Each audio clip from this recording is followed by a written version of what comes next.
Hi, I'm Palak Chheda. I'm one of the solutions architect here at Britive.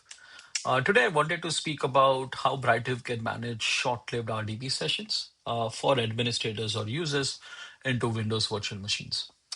The Brightest technology is obviously agentless, so we do not require any agents to be installed or running on the virtual machines, and nor do we require any kind of a thick client on the user side as well, right? So today I'll demonstrate kind of me getting access to a specific Windows machine as an RDP connection through the Brightest proxy solution, and I can connect to that machine using a native session manager, right? So here I'm using the Windows app, the Microsoft's default app on MacBook to make a connection to that RDP server. So I have this server identified or set up to connect, but I don't know the credentials to it, right? So until I perform a checkout on the Britive UI or in the Britive CLI, I would not have credentials to make a connection or to connect to this machine, right? So that's where I can come to Britive and maybe do a checkout.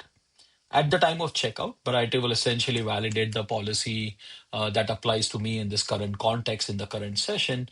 And Brighter has essentially created a short-lived user account for me on that virtual machine to get connected. Right. So I can now use either this URL that Brighter has provided to make a connection directly within the browser, or I can use the temporary credentials in my native client as well. Here I'm showing it through a credential, but if you have a LDAP authentication setup or SSO setup, you can continue to leverage something like that as well, and you don't have to use the temporary credentials or password that was connected or created by Brightive. Here you will notice that I'm getting logged into this RDP connection as myself, and there is a banner that Brightive has put in to this connection on the Windows app that shows me kind of the basic information about the connection and help me maybe disconnect the session as well. So here I'm essentially getting logged in, and once again, I'm logged into this Windows VM as myself, right? So with Brightive, I'm never impersonating a standing admin account or a standing account with certain level of access or privileges in any of the virtual machines. The access is provisioned for a short period of time for the user who needs that access.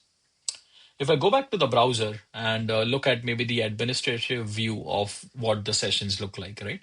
So here, essentially on the administrative side, I'm seeing that there is a user on this specific Windows machine who's made an RDP connection, and there is an active session that I can either view live, right? So this is kind of the live view from the admin side on what the user is doing.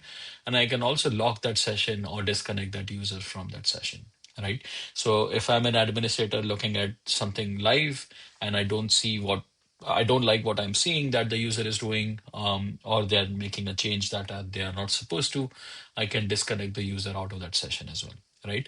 So here, after confirming that, yes, I want to disconnect the user from their active RDP session, that action is going to take in place, and that session essentially is going to be forced out, right?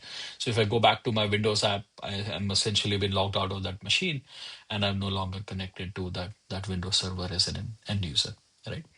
And obviously, as an administrator, I can look at some of the past sessions as well, maybe replay any of these sessions or download those sessions as a video recording as well. If a user is kind of been interacting with some SQL databases and such, I can kind of replay the commands they've run or the queries that they've run on the SQL session as well from the administrative side. And yeah, that's about it for today. Thank you.